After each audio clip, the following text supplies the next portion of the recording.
um texto muito divulgado, né, muito compartilhado, que foi publicado na página, que falava justamente de algo muito semelhante a essa pergunta. Então, tudo que a Ayn Rand disse faz parte do objetivismo? Sim. Isso é uma pergunta, acho que meio clássica, porque não é óbvio exatamente o que é uma filosofia. Então, parte dessa confusão se dá para as pessoas não conhecerem a diferença entre o que uma pessoa diz como parte da sua filosofia e opiniões pessoais que a pessoa tem. Então, é perfeitamente normal eu ter certas ideias que eu acho que elas são verdadeiras, que elas fazerem parte de um sistema filosófico, e eu ter opiniões pessoais que nós podemos divergir.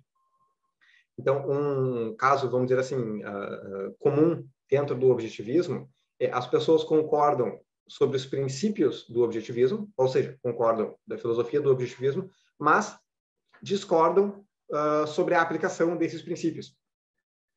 Então, dentro do objetivismo, fazendo referência às eleições agora que aconteceram em 2020, eleições presidenciais, alguns objetivistas eram a favor do Trump e outros eram contra o Trump e eram a favor do Biden. E alguns não votaram, né? não queriam votar em nenhum dos dois.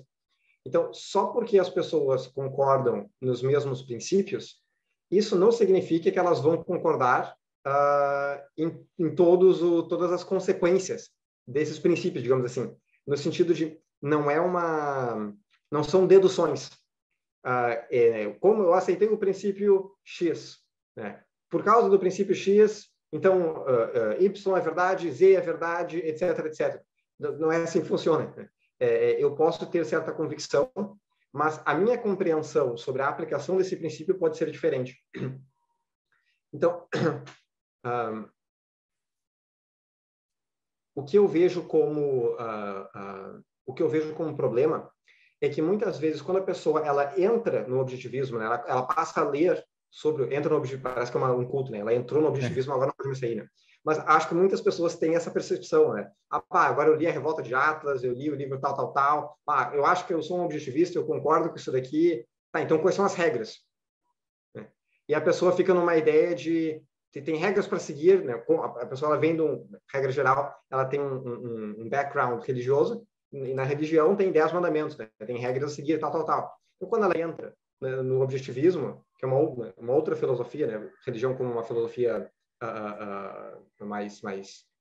mais básica em termos de desenvolvimento, ela entra num novo sistema de ideias e ela acha que tem regras muito específicas a serem seguidas.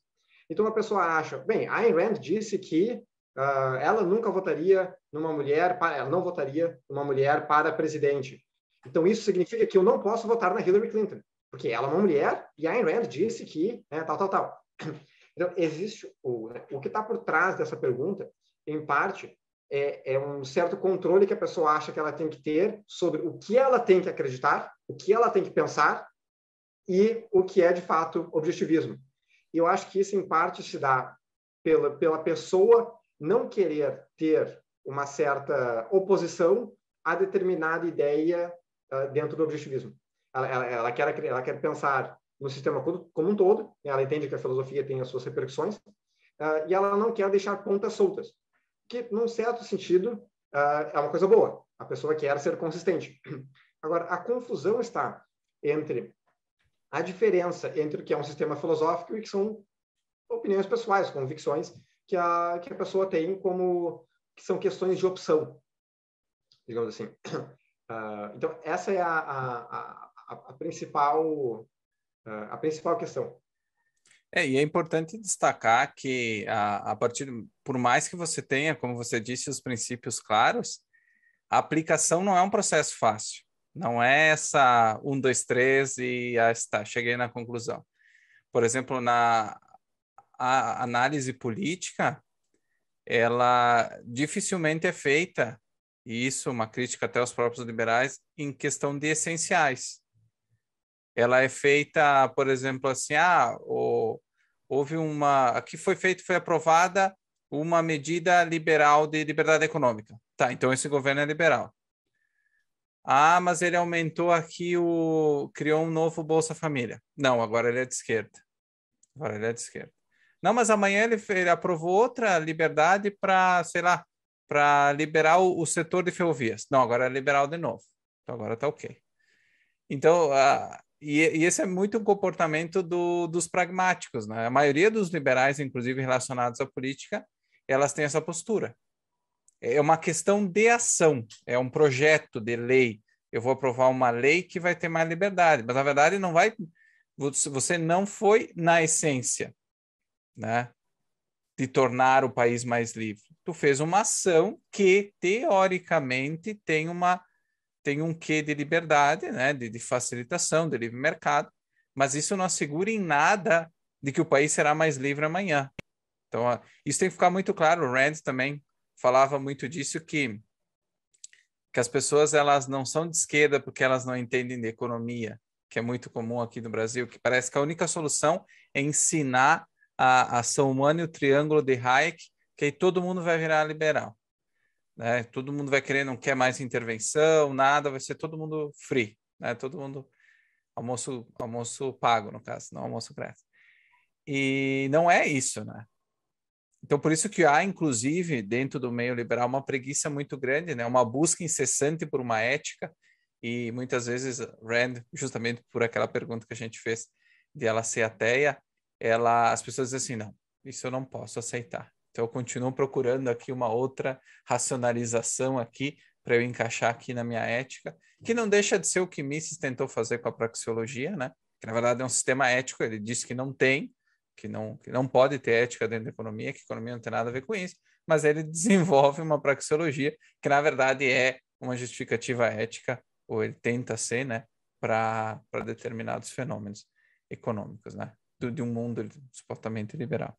Então, tem essa dicotomia que, de fato, e como a gente estava comentando, ela vai surgir a partir do momento que tu aceita os dualismos, né? Que vem de Kant e tantos outros exemplos que a gente viu, né? Causa e efeito, e tenta entre tantas outras coisas que a gente vai Então, explorar. eu acho que uma outra questão relevante, eu acho que ajuda a explicar por que as pessoas têm essa dúvida, é que normalmente em religiões a palavra do padre é a lei. Então, se o padre disse é porque é. Então, talvez seja uma espécie de uma transposição entre essa ideia que é culturalmente comum, né? A ideia de que se o padre disse, então é porque é, né? Ou se a Bíblia disse, então é porque é. E as pessoas, eu acho que fazem uma espécie de uma transposição desse modo de pensar, esse modus operandi, para o objetivismo. E aí fica uma coisa meio, se a Ayn Rand disse, então é porque é verdade. É, não Então, posso, se eu discordar dela, aí já não sou mais objetivista. sim, exatamente. Só para dar um exemplo concreto, a Ayn Rand, apesar de ser ateia, ela celebrava o Natal, que agora em outubro, né, já começa a celebração do Natal, né, vai nas lojas e tal, já tem a árvore, né, e tal. Só que ela não celebrava do ponto de vista religioso, né, óbvio. Ela celebrava do ponto de vista econômico. Ela achava aquilo uma coisa maravilhosa.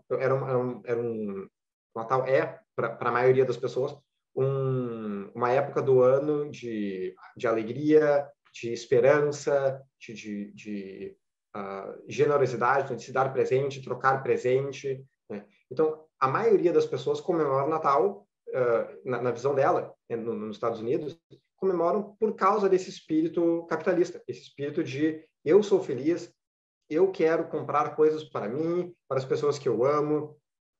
Então, essa era a perspectiva que ela tem. Eu, por exemplo, apesar da Ayn Rand comemorar o Natal, eu não comemoro. Mas eu não comemoro nenhum feriado, eu não comemoro nem Ano Novo. Então, assim, eu não duvido que, sei lá, daqui a 20 anos, alguém, de repente, vai dizer, o Ricardo não comemora Ano Novo, então não comemoremos. Isso é um erro de pensamento. Eu tenho uma preferência pessoal, é uma opção minha não comemorar feriados, seja o feriado que for, e isso não tem nada a ver com...